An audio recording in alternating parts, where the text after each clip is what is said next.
Inaresto ang isang lalaking lango umano sa solvent sa Maynila matapos siyang magwala. Sa Valenzuela naman, balik kulungan ng isang babaeng dati nang nakulong dahil din sa iligal na droga. Nasa frontline ng balitang yan, si Hannibal Talete. Sa isang masukal na lugar, inaresto ang umano'y tulak ng droga sa barangay Karuhatan sa Valenzuela City. Hindi na siya nakapalagpa ng pusasan ng mga pulis. Ayon sa mga pulis, dati nang nakulong ang 46 anyos sa suspect dahil din sa kasong may kinalaman sa droga. Minomonitor ng mga operatiba natin dahil nag-avail ng plea bargaining. So, ganun pa rin. After a year, bumalik pa rin siya sa kanya, sa trabaho niya.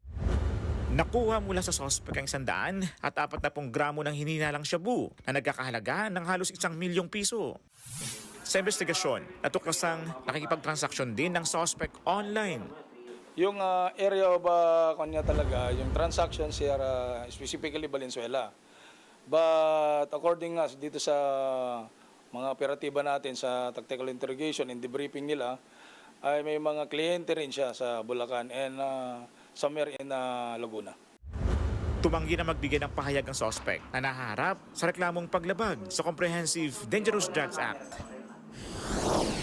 Sa presinto rin ng bagsak ng lalaking ito na lango umano sa solvent sa Ermita, Maynila. Inaresto siya matapos umanong magwala sa Rojas Boulevard. Nagtangkap ang tumakas ang suspect habang nasa kustodiya ng mga pulis. Pero nahuli rin muli ng mga pulis. Pinusasan na ang lalaki at nanatili sa presinto para hindi na umano makapanakit ng iba. Nagbabalita mula sa frontline, Hannibal Talete, News 5. Mga kapatid, Cheryl Cosim po, huwag maging huli at maging una sa lahat sa balitaan. Para sa tuloy-tuloy na talakayang sa frontline, mag-follow at mag-subscribe sa social media pages ng News 5.